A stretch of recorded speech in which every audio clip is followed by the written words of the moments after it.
ఈరోజు ప్రత్యేకంగా 3 అంశాల గురించి మాట్లాడేదానికి మీ ముందుకు విజయవాడలో రావడం జరిగింది. మొదటిది అంబేద్కర్, రెండవది ఈ 75 సంవత్సరాల్లో స్వతంత్రం వచ్చిన తర్వాత ఎప్పుడూ జరగనటువంటి 500 కోట్ల అవినీతి. నేను వినలేదు, 500 కోట్ల అవినీతి.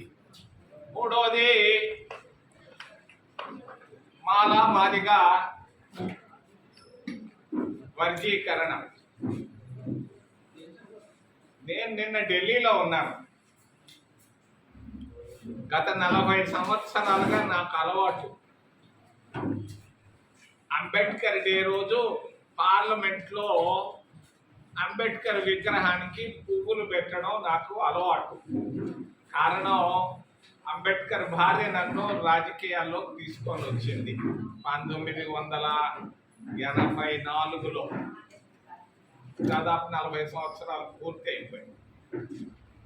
నిన్న నేను ఇంత దూరంలో ఉండి మోడీని చూశాను, మిగిలిన నాయకులను కూడా దగ్గరుండి చూశాను. కొన్ని హిందువులు ఈరోజు ఫోటోల్లో కూడా వచ్చింది నా ఫోటో. అంబేద్కర్కి నిన్న ఒక ఆయన నిలబడి పూజ చేస్తున్నాడు. పూజ వెంకటేశ్వర స్వామి దగ్గర పోతే పూజ చేస్తుంటే నేను చూశాను. నిన్న ఒక మోడీ గారు అంబేద్కర్ కాళ్ళు పట్టుకొని పూజ చేయడం నేను చూశాను, పువ్వులు పెట్టడం చూశాను, మిగిలిన నాయకుల్ని చూశాను. అంబేద్కర్ ఒకప్పుడు 10 అడుగులు 20 అడుగులు ఎత్తుంటే అంబేద్కర్ ఈరోజు 125 అడుగులకి లేచి పైకి ఎత్తు ఎదిగిపోయాడు. మరి ఈరోజు ఒక పేపర్ చూశాను, మొత్తం అంబేద్కరే. నేను నవ్వుకున్నాను. అంబేద్కర్ ఇంత గొప్పగా రావడానికి కారణం రెండు. మొదటిది వాడు కాంశీరామ్. వాడు దీన్ని అంబేద్కర్ని 125 అడుగులకి ఎత్తుకొని పోయాడు. వాడు 40 సంవత్సరాల నాడు అంబేద్కర్ వేరు, ఈరోజు అంబేద్కర్ వేరు. రెండవది అంబేద్కర్ గారి తెలివితేటలు, మేధస్సు, ఆయన నిజాయితీలో నిజాయితీ. ఆ విషయం ముందు చెప్పి తర్వాత గొటాలకు వస్తారు. మహాత్మా గాంధీ గారు చాలా మంది చెప్తారు, నిన్న చెప్పాడు చండీగఢ్లో మోడీ భారత రాజ్యాంగాన్ని నలిపేశారు, కుదించేశారు అని చెప్పి మోడీ చండీగఢ్లో ఉపన్యాసం ఇచ్చాడు. ఈ మోడీ గారిని గురించి ఒక్క మాట చెప్పి ఆయన ఉపన్యాసానికి వస్తారు. మోడీ గారు ఈ 11 సంవత్సరాల్లో సాధించింది ఏంటంటే దినానికి 4 సార్లు బట్టలు మార్చడం. పొద్దున్నే ఒకటి, మధ్యాహ్నం ఒకటి, సాయంకాలం ఒకటి, రాత్రి ఒకటి. ఒక్కొక్క జత బట్ట ₹1,00,000. చుట్టుకోని 10,000 రూపాయలు. ఆయనకు 10,000 జతలు బట్టలు ఉన్నాయి. ఉంటే ఉండి, మనకేమో నష్టమే ఉంది, ఏం చేసుకుంటాడో చేసుకున్నాం.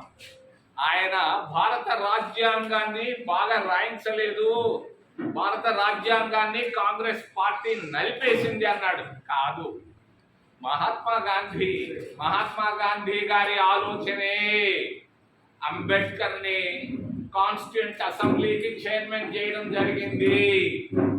నాకెట్లా తెలుసు? జవహర్లాల్ నెహ్రూ గారు చెప్పారు అంబేద్కర్ గారి సతీమణికి. భారత రాజ్యాంగాన్ని రాసేటప్పుడు ఎవ్వరూ ఫ్రీడమ్ ఇవ్వలేదు అంబేద్కర్కి. ప్రతి ఒక్కరూ వెనక్కి లాగారు, అదొద్దు ఇది వద్దని. కానీ దానికి విసిగిపోయాడు అంబేద్కర్. 2 సార్లు రాజీనామాను పంపించాడు ఆ రోజు ప్రధానమంత్రి పండిట్ జవహర్లాల్ నెహ్రూ గారికి. ఆ రోజు సెల్ ఫోన్లు లేవు, ఫోన్లు కూడా అంత లేకపోతే సొంత ఆయన భార్యను డాక్టర్ సవితా అంబేద్కర్కు రాజీనామా రాసి వద్దు నాకు ఈ కాన్స్టిట్యూంట్ అసెంబ్లీ చైర్మన్షిప్ అని రాసి ఆయనకు పంపించాడు. ఎక్కడ తీర్మూర్తి భవన్ లో ఉండేవాడు ప్రధానమంత్రి. ఆయనకి వెళితే అంబేద్కర్ భార్యను చూసి లేచి నిలబడ్డాడు జవహర్లాల్ నెహ్రూ. ఏమ్మా వచ్చావు అని అంటే అంబేద్కర్ గారి జాబ్ అన్నట్టు చూడంగానే వెంటనే చించేసి, ఇది నా ఆలోచన కాదు, మహాత్మా గాంధీ గారి ఆలోచన. భారత రాజ్యాంగాన్ని రాయాల్సింది రాసేది ఒక్క అంబేద్కర్ ఒక్కడే. ఆయన ఆలోచన ప్రకారంగానే నేను ఆయన్ని చైర్మన్ గా కాన్స్టిట్యూంట్ అసెంబ్లీకి అపాయింట్ చేశాను. ఎట్టి పరిస్థితుల్లో మేము ఒప్పుకోము అని అంటే అంబేద్కర్ భార్య చెప్పింది, మీ మెంబర్లు అందరూ ఉన్నారు కదయ్యా, ఆయన ఫ్రీడమ్ ఇవ్వటం లేదు, కాళ్ళు చేతులు కట్టేస్తున్నారు అని అంటే అది నేను చూసుకుంటానమ్మా, మీరు రాయండి, మీ అంబేద్కర్ గారు రాసిన దాన్ని నేను అప్రూవ్ చేయించే బాధ్యత ప్రధానమంత్రిగా నేను తీసుకుంటాను అని చెప్పితే ఆయన మళ్ళా దాన్ని వెనక్కి తీసుకొని 2 రోజుల తర్వాత అంబేద్కర్ మళ్ళా కాన్స్టిట్యూంట్ అసెంబ్లీకి వెళ్ళాడు. ఆ విధంగా 2 సార్లు అంబేద్కర్ రాజీనామా చేశాడు. మరి అటువంటి భారత రాజ్యాంగంలో ఈరోజు చక్కగా ప్రపంచంలో ఎక్కడ లేనటువంటి రాజ్యాంగం భారత రాజ్యాంగం. అమెరికా లేదు, రష్యాలో లేదు, చైనాలో లేదు, బ్రిటన్లో లేదు. అంత గొప్ప రాజ్యాంగాన్ని రాసినటువంటి మహా మేధా మీ అంబేద్కర్ గారు రాసిన దాన్ని నేను అప్రూవ్ చేయించే బాధ్యత ప్రధానమంత్రిగా నేను తీసుకుంటాను అని చెప్పితే ఆయన మళ్ళా దాన్ని వెనక్కి తీసుకొని 2 రోజుల తర్వాత అంబేద్కర్ మళ్ళా కాన్స్టిట్యూంట్ అసెంబ్లీకి వెళ్ళాడు. ఆ విధంగా 2 సార్లు అంబేద్కర్ రాజీనామా చేశాడు. మరి అటువంటి భారత రాజ్యాంగంలో ఈరోజు చక్కగా ప్రపంచంలో ఎక్కడ లేనటువంటి రాజ్యాంగం భారత రాజ్యాంగం. అమెరికా లేదు, రష్యాలో లేదు, చైనాలో లేదు, బ్రిటన్లో లేదు. అంత గొప్ప రాజ్యాంగాన్ని రాసినటువంటి మహా మేధావి డాక్టర్ బిఆర్ అంబేద్కర్. అంబేద్కర్ గురించి చాలా మందికి తెలియదు. చంద్రబాబు నాయుడు నిన్న గుడిసెల్లో పోయి చూస్తున్నాడు. నేను చెప్తున్నాను, అంబేద్కర్ గారి నిజాయితీ భారతదేశంలో ఎవరికి ఉందో లేదో, నెహ్రూ, గాంధీలు, పటేల్ ఉంటే ఉండొచ్చు. మరి అంబేద్కర్ గారి నిజాయితీ నేను ఒక్కటి చెప్తున్నాను. చనిపోయే 6 నెలలకు ముందు అంబేద్కర్ ఒక మాట అడిగాడు ఆయన భార్యని, నేను చనిపోయిన తర్వాత నాకు ఒక చిన్న మరి ప్రామిస్ చేయి కబీర్ అని అడిగాడు. కబీర్ ఆమె పేరు సవితా కబీర్. ఏంటి అని అడిగితే, నేను చనిపోయిన తర్వాత నువ్వు ఎక్కడికి వెళ్ళి తల దించను చేయి దించనని ప్రామిస్ చేయమని అడిగారు. అంబేద్కర్ ఆ భార్య ఒప్పుకుంది, ప్రామిస్ చేసింది, నేనెక్కడికి పోను, ఎవరి దగ్గర దేనికి తల దించను చేయి దించను డబ్బు కొరకని చెప్పి తర్వాత 6 నెలలకు అంబేద్కర్ గారు చనిపోయారు. మరి అది నాకు తెలియదు. అది నేను అంబేద్కర్ గారి భార్యకు నేను మంత్రి అయిన తర్వాత 1991 జూన్ 23వ తారీఖున అప్పటి ప్రధానమంత్రి పివి నరసింహారావు గారికి జాబ్ రాశారు. అయ్యా, అంబేద్కర్ భార్య ఒక అంగన్వాడీకి సొంత ఇల్లు లేదు, అంగన్వాడీ కేంద్రంలో ఉంది, ఆమెకి కారు లేదు, మరి బొంబాయి సిటీ బస్సుల్లో తిరుగుతా ఉంది, చేతిలో పైసలు లేవు తినేదానికి అని అంటే ఆయన ఫోన్ చేసి పిలిపించి అడిగాడు, ఏమ్మా ఇది నిజమా అని అంటే, నీకు ఎవరు చెప్పారని అంటే నేను రాసిన నోటు చూపించాడు PV Narasimha Rao doctor BR Ambedkar గారి భార్యకి. చూపిస్తే ఆమె లేచి టకటక అని అలిగి వచ్చి నన్ను తిట్టింది. ఆమె ఎవరు రాయమన్నారు ఈ జాబ్ అంటే నేను వాస్తవం కదా రాశాను అని అంటే, నేను అంబేద్కర్ గారికి ఇచ్చాను ప్రామిస్, ఎక్కడ చేయించను తల దించను. ఆడ లాల్ బహదూర్ శాస్త్రి భార్య ఉంది కదా, ఆమె తీసుకున్నది నువ్వు ఎందుకు తీసుకోవంటే శాస్త్రి వేరు అంబేద్కర్ వేరు. అంబేద్కర్ గారి నిజాయితీ ఎవరికి లేదు. అంబేద్కర్ గారి నిజాయితీ మేధస్సు వల్ల మరి ఈ రోజు అంబేద్కర్ అందరూ పూజలు చేస్తున్నారు. వెంకటేశ్వర స్వామి పూజ చేసినట్టు నిన్న మోడీ అని ఇంకొక పేర్లు చెప్పని వాళ్ళు పూజలు చేస్తుంటే నేను నవ్వుకుంటా ఉంటాను పార్లమెంట్ భవన్లో.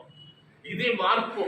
అంబేద్కర్ గారు రాసినటువంటి రాజ్యాంగం ప్రపంచంలోనే ఎక్కడ లేనటువంటి రాజ్యాంగం. అటువంటి ఆయనకు నేను ఘనమైన నివాళులు ఈరోజు విజయవాడ నుంచి తెలియజేస్తూ, రెండో విషయం భయంకరమైనటువంటి విషయం, ఎవరు తెలియనటువంటి విషయం, విననటువంటి విషయం, 500 కోట్ల అవినీతి.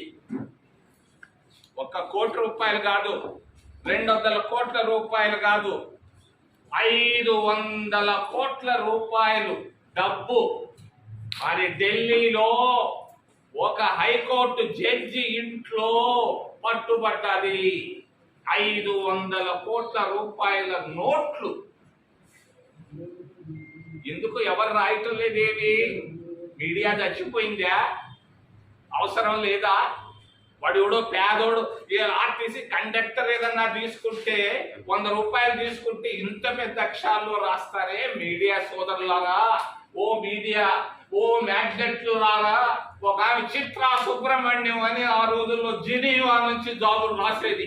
1987-88లో మునిగిపోయింది ప్రపంచం అని ఇష్యూ మీ అందరికీ తెలుసు. ఈ రోజు 500 కోట్ల రూపాయలు భారతదేశ రాజధానిలో మరి నడిబొడ్డులో 500 కోట్ల రూపాయలు దొరికింది. ఏమి ఎవడు రాయడే, మర్చిపోయాడే? ఎవరి వైఫల్యం ఇది? ఎవరి వైఫల్యం ఇది?